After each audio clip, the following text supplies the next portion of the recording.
What are the frickin' odds? You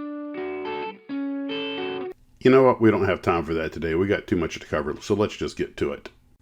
Hey guys, Max's Models here, and today's been an interesting day.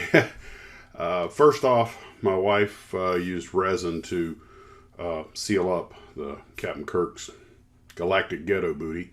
So I'm going to give that overnight to harden. Tomorrow I'll get back to rescribing, repainting everything. Then got a little work done. We got a little more rigging done on the Douglas World Cruisers. So we had to run a bunch of errands. A big box came in today, and it came in from Larry up in, I believe that's up in Kentucky.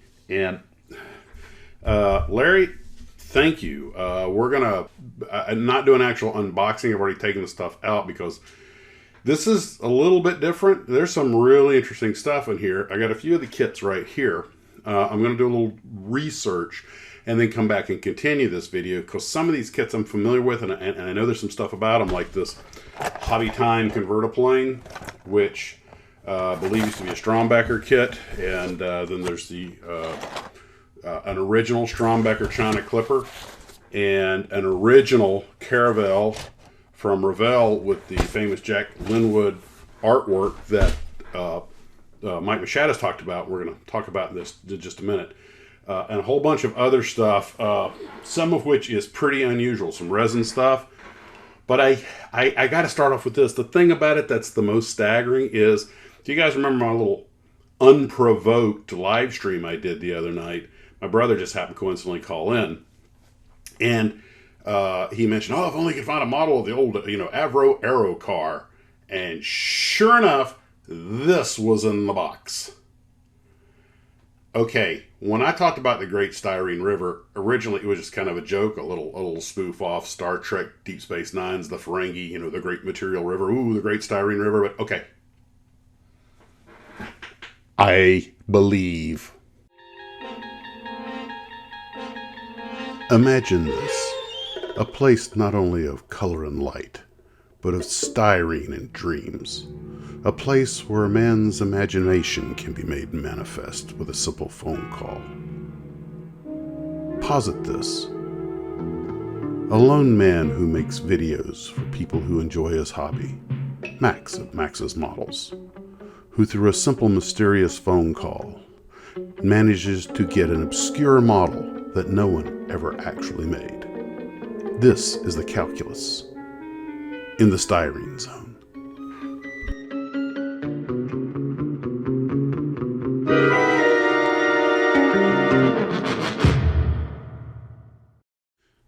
Now, all right, enough playing around. Let's look at what's in the box. First are several books and magazines. One is this book on kamikazes, V1s, the Okas, the Natters, that sort of stuff. A lot of great pictures.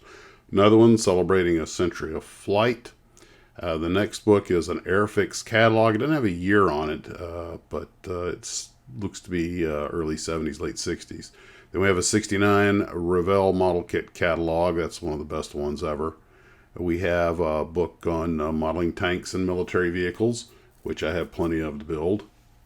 Then we have this kit of the Strombecker China Clipper. Now that looks like an original, and I really don't think I can build this because it is an original one. Gerald Steele did one, and I'll let him do it.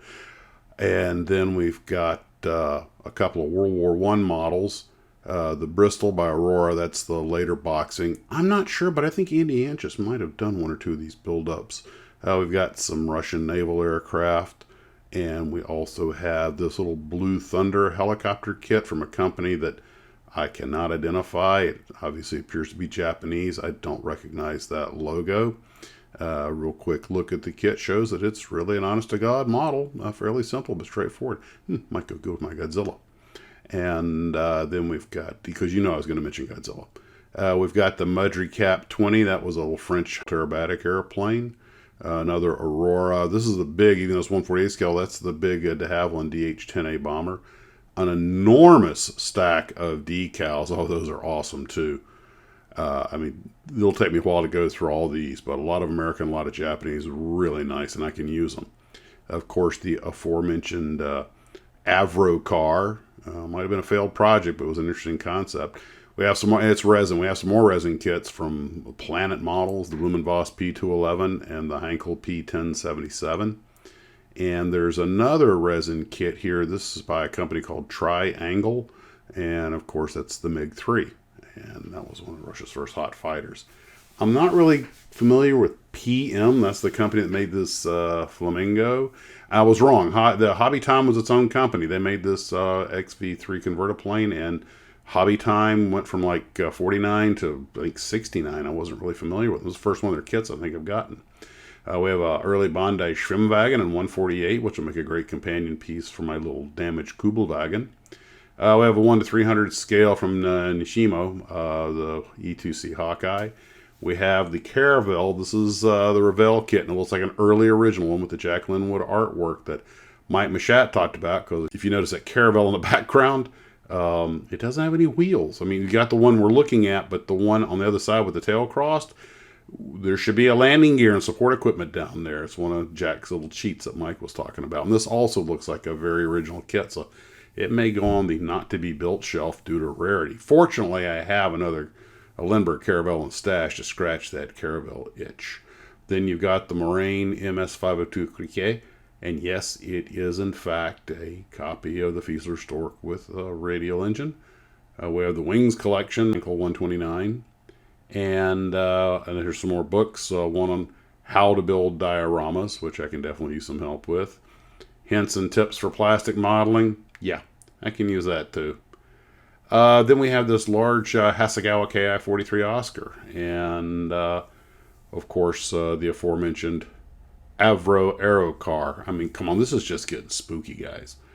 But a lot of great stuff in there. I'm pretty sure that the Caravel and the China Clipper are going to go into do not build due to rarity stack. By the way, as a side note, the Vietnam models, I realized I had a B-52 and a Canberra here in the office that are supposed to be out with my Vietnam stack, so I'm going to move those out to the Tarvis. Well, guys, that pretty much brings us up to speed for today. Larry, I really do appreciate this. These will keep me busy for quite a while, and I'm going to do a little digging on some of these kits, but some of these originals, I may not build the Hobby Time kit either. Just as much as I love the subject matter, it might be too valuable. I mean, there are only a handful of kits that I won't build, the Beta 1 and the Ranchero, because they're old, they're authentic, they're complete, and once you build them, you can't unbuild them. They kind of moved into the category of artifacts. But I'll look and see. But I got so much to keep me busy, not really a front burner issue. But guys, you are all so cool and generous. And Larry, once again, thank you immensely for this. And there's some stuff here that's going to have me researching for a while. You give me a lot of material to talk about. Plus, I got a lot more stuff coming in from our good friend Paul Adams down in New Zealand. I shouldn't be hurting for any material to talk about for quite a while. Maybe we'll do some unboxings on some of these kits.